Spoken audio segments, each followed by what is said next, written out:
I thought I had the perfect life, a fairy tale come true. Marrying my husband, Mark, felt like the beginning of forever.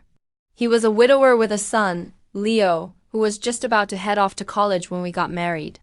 I tried my best to be a good stepmother, to bridge the gap and build a family from the pieces of our pasts. The first few years were blissful. Mark was attentive, loving, and we built a beautiful life together.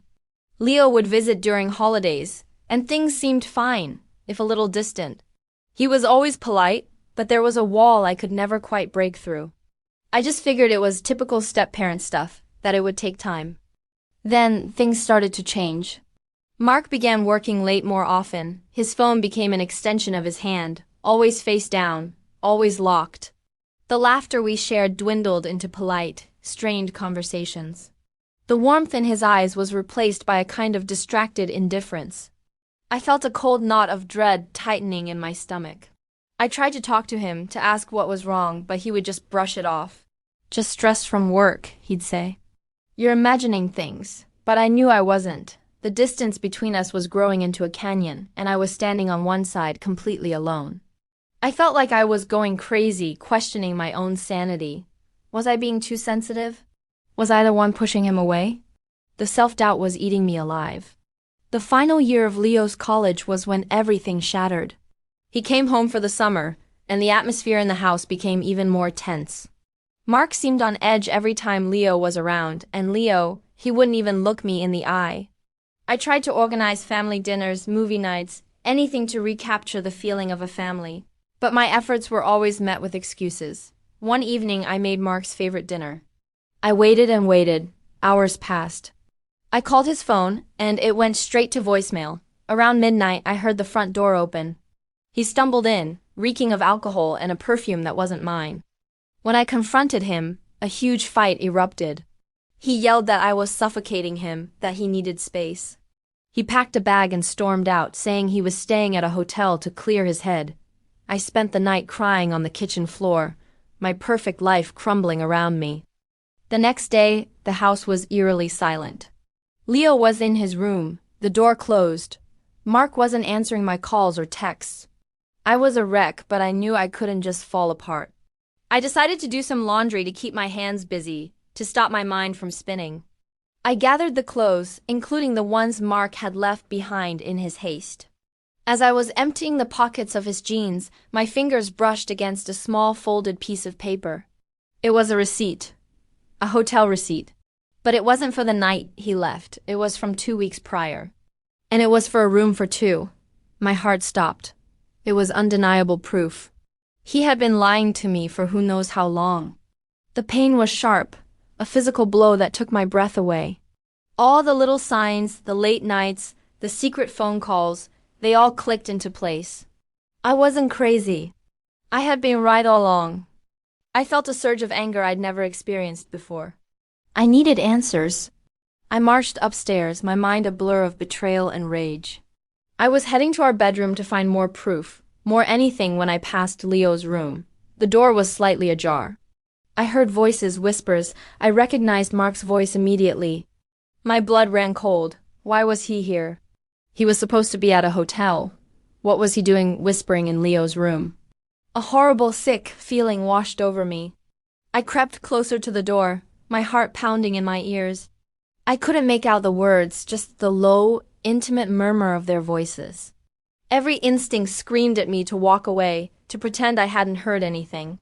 But I couldn't. I had to know. The man I loved was in there, whispering with his son, after lying to my face. Without thinking, without knocking, I pushed the door open. The scene that greeted me will be burned into my memory forever. It wasn't what I expected. It was so much worse. It took a second for my brain to process what my eyes were seeing. It wasn't Leo in the room with my husband. It was a woman.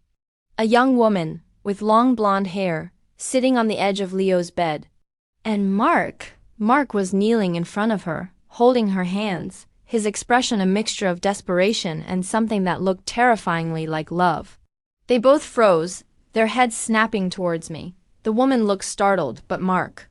His face was a mask of pure horror. Time seemed to stop.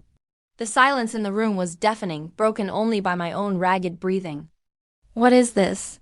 I finally managed to choke out, my voice barely a whisper. Mark scrambled to his feet, his face pale.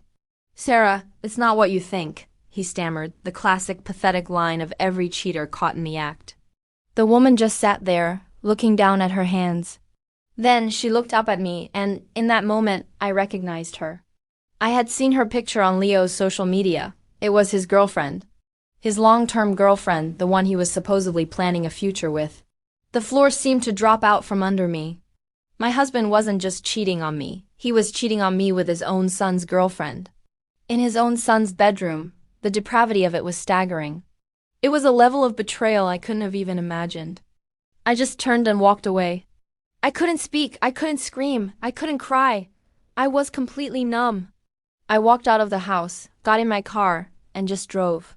I don't know where I was going, I just needed to get away. The betrayal wasn't just about infidelity anymore. It was about the complete and utter disrespect. For me, for his son, for their entire family. How could a father do that to his own child? It was monstrous.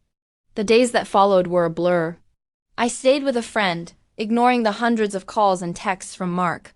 Eventually, a text from Leo came through. It just said, "I know.